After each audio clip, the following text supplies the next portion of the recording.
angry.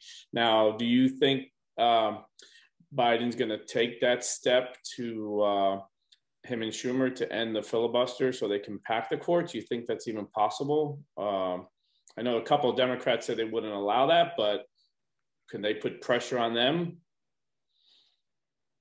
Well, let me put it in the context of what we were actually just talking about, because look at the Constitution of the United States. It plainly says that two things have to happen in order to have a trial. If there's been an accusation, that's what impeachment is. Impeachment is something that the House passes stating an accusation or allegation of wrongdoing against a president of the United States, right? Okay. And the Constitution plainly states, when the president is being tried, the Chief Justice shall preside, right? Simple statement. Yep. Implying, of course, that if the Chief Justice refuses to preside, then you'd have to take it up with the Chief Justice.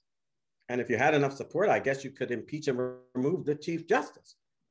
And others are coming along now and saying, but Alan, it's bad anyway because he's not the sitting president. No, he's not the sitting president, but he is the president accused in the impeachment bill. Yes. See? So according to the reasoning, the president who is being tried for the impeachment, when that person is being tried, the Chief Justice shall preside. And that doesn't mean that he has to be sitting at the time. No.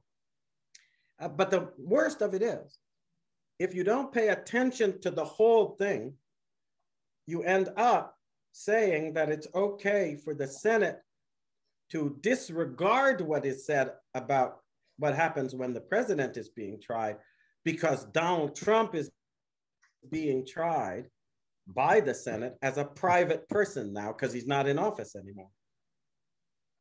I'm sorry, they can't have it both ways.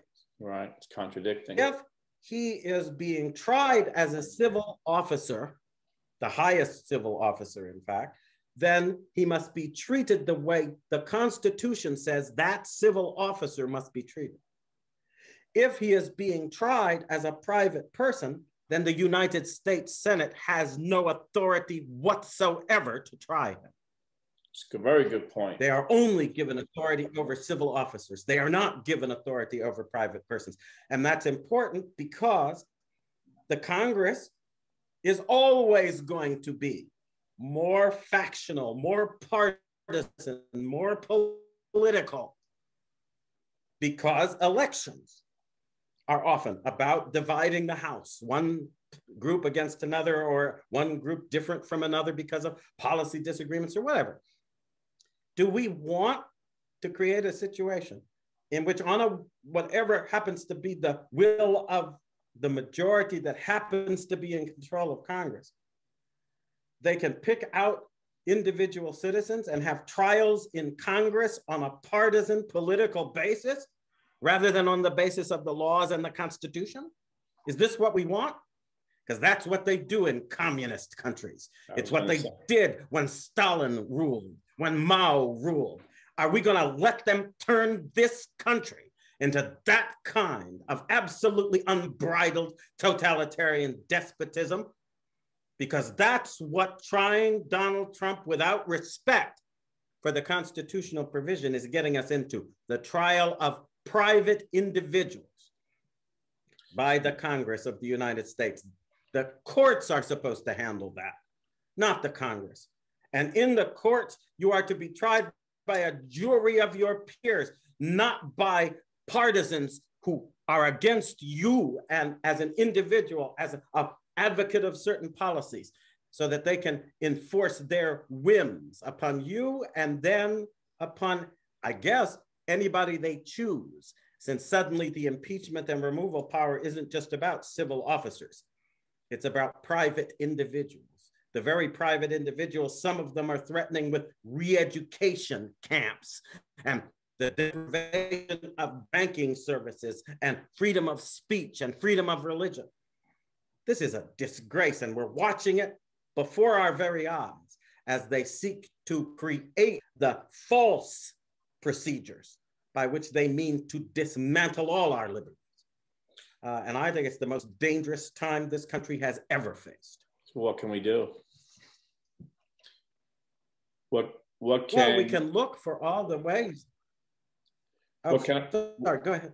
I was going to say, what can we do as the people who represent the country, and what are our leaders doing wrong? I mean, the Republicans are in a minority. What could they do with a minority vote? Is there anything they can do? Well, I think they have to, in terms of the present Congress, well, they have a majority, but the House majority, but the majority in both cases is hinging on a few or even one or two votes, right, in the Senate.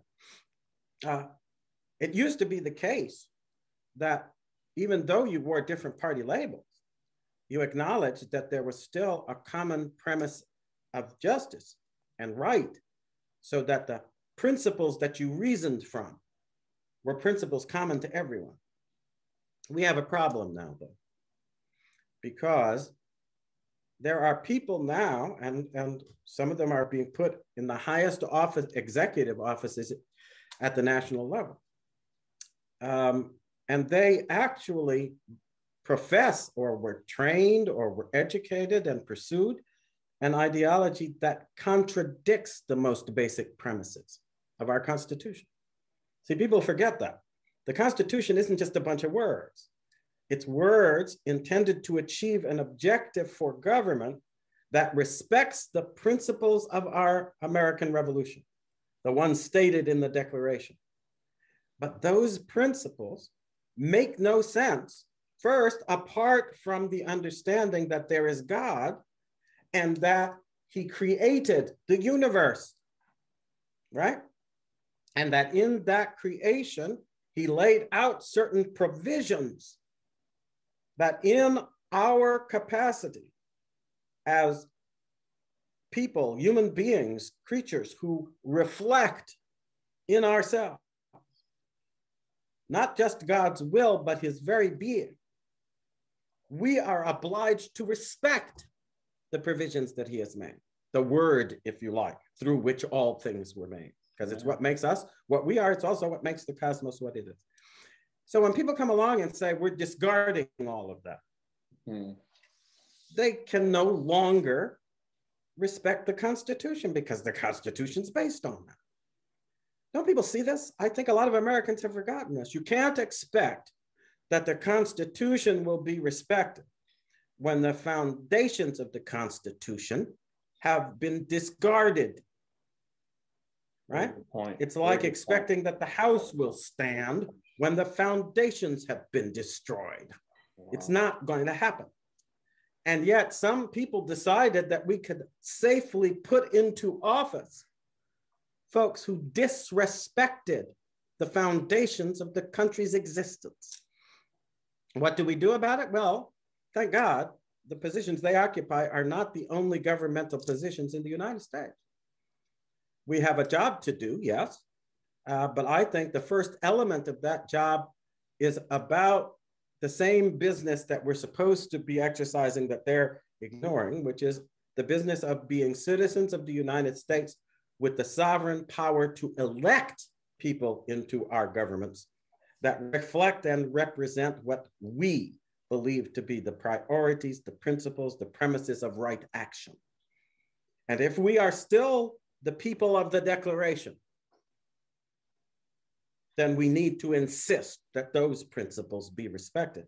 I think we have to start now by focusing for the next couple of years, one, on making sure that all this cheating, all this tampering, all these measures that were taken to create opportunities to fabricate false ballots and all. As a matter of first priority, grassroots people must demand of their legislators that they see to it that laws they pass be respected with integrity so that all of this cheating stops.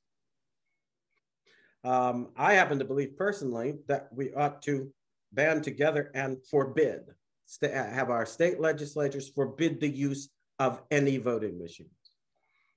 Let individuals count and let our technology serve us by setting up. Now it would be relatively cheap to have every square inch of the room where the ballots are counted subject to recorded surveillance. Great idea. So that putting the poll watchers out of the room wouldn't hide your crimes the way they did during the course of this last election. Things like that we have to think through. Second, I think we need to refocus on the fact that we have state governments, and that even though the national government starts to move in a way that contravenes the Constitution, we must insist that our governors and our state legislatures and everybody involved in our state government stick with the Constitution. Amen.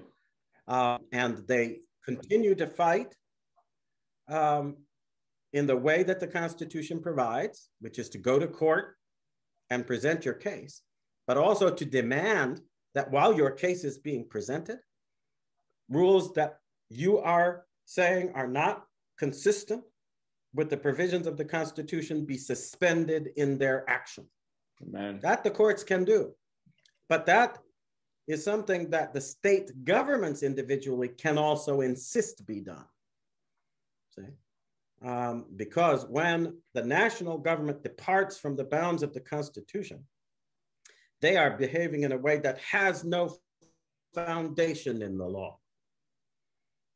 And our state governments are supposed to take cognizance of that, use the means to seek redress, but refuse to take the actions that violate our constitutional rights.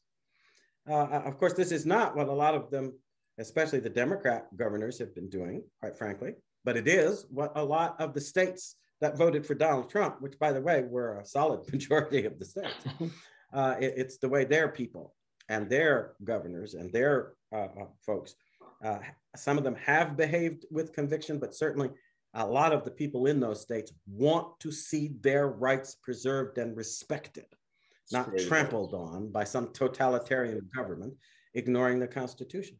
So I think we need to rediscover the premises, the principles, the documents, go back and take a look, read these documents as we should be doing all along, and then insist that the people you elect to various offices in state government, local government, act accordingly, instead of acting like we have a national government that's some kind of comprehensive dictatorship. We do not.